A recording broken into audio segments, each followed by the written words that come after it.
I ran this bike as a single speed 29 plus bike all summer. When I put the fat tires back on, I said there was no way I would be running it single speed. Pushing those big tires just didn't sound fun. Let's find out if I was wrong. To give the single speed a real test, I thought, let's get it on some snow.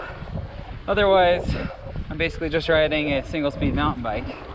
This summer, with this bike set up 29 plus, I was running a 32 tooth chain ring with a 21 tooth cog in the back. And these 4.8s actually have about the same diameter. So I could have run the same gears, but being in the snow and things like that, I thought I'm gonna go with a lower gear. So I dropped the front chain ring down to 28. So a pretty big difference. This is a very low gear ratio for a single speed. I know when I get to downhill and flats, I'm gonna just be spinning a lot, but you know, at least I can ride more of the uphills, especially in the snow.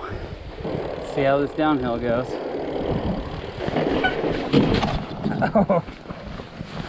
Oh. Not well, obviously. It's a little icier than I thought. I also haven't ridden on snow, like full on snow, since last winter.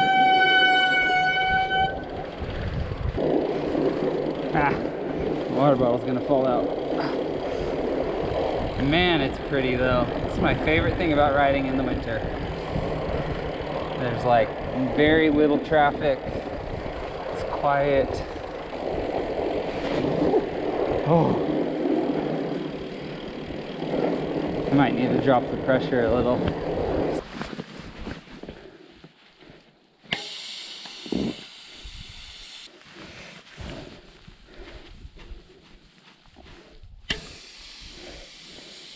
Looks like some bobcat tracks, probably. Pretty sure that's what that is right there. Oh, that lower tire pressure's helped a lot. I'm still not even that low. I guess I'm around 5 or 6 PSI right now. You know, this gearing's actually not too bad for the snow. I'm pretty surprised. You can't go all that fast anyway, so being geared so low really isn't bad. If you've never tried fat biking in the snow, I'd really recommend it. It's super fun. It's a different kind of fun than normal mountain biking, obviously. It's more work. It's a little slower paced, but because you could go down any second, it makes it really fun. When you hit a descent, even if you're going half the speed you would if it was dirt, you're still white knuckling it a little. Let's explore a little bit. I've never been up this way. I've been that way, the other way, but never this way. Yeah, this is a great gear. I really like it.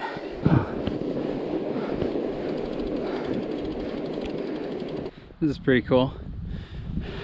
This ladder looks pretty old, but clearly those ropes are new. So this must be where someone comes and processes whatever they killed, elk or a deer. Whew. These long gradual climbs are super fun. Kind of leveled off for a second. This is nice.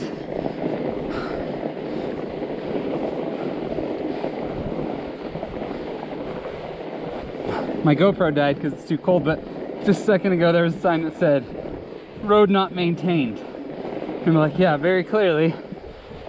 Okay, I made it to the top. I'm recording this on my phone though, because my GoPro keeps dying because it's too cold. So I've got the battery out. I stuck the GoPro into my glove. Hopefully it'll warm it up, but I don't know. It was, usually it'll do this when it gets cold, but now it's completely, doesn't want to turn on. All right, here we go. This is think it's flat for a minute, maybe a little dip, and then I know there's a really steep descent down to the next trail or road. Snow's a lot deeper though up here. It's not the depth that's the problem, it's that it's rutted. And it looks like someone drove up here when there was some more snow. So you can see these tracks, they get icy and then make it really tricky to ride on. All right, just about to the descent. Okay, yeah, this is fairly steep, but not too bad so far. Cool. Surfing a little. Okay.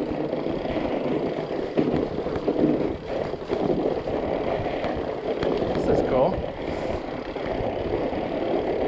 I still have the fork locked out just because the snow's deep. If it wasn't so deep, I'd probably unlock it. It still helps. Oh man, this stuff is loose and deep right here.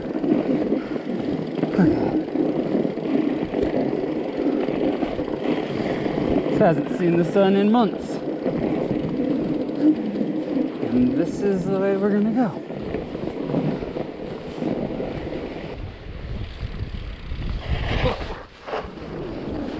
Sometimes you can't see exactly the way the things, like the snow, is tilting. That's one reason it can be so exhilarating.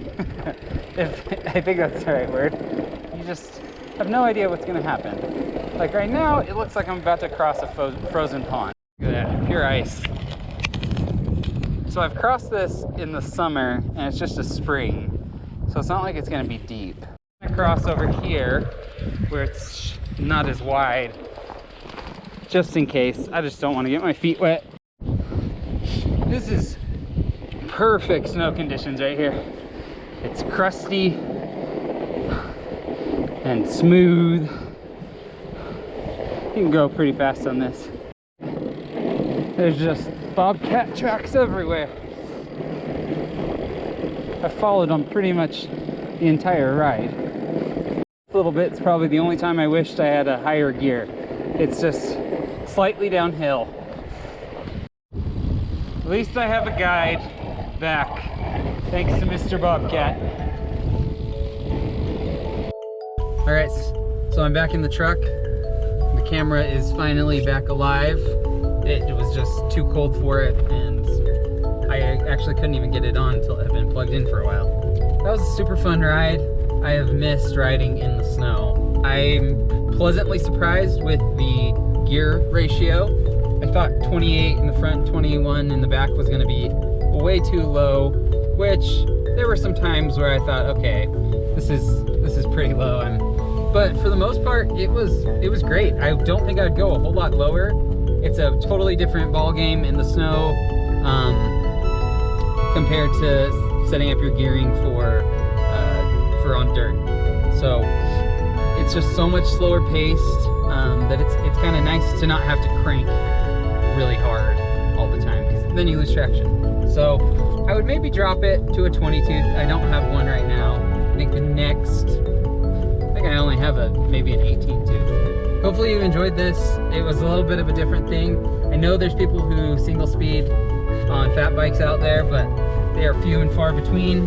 I had a really hard time even just finding them to figure out if I was even in the right ballpark on the gear ratios. So if you enjoyed it, be sure to leave a comment down below, like, and subscribe.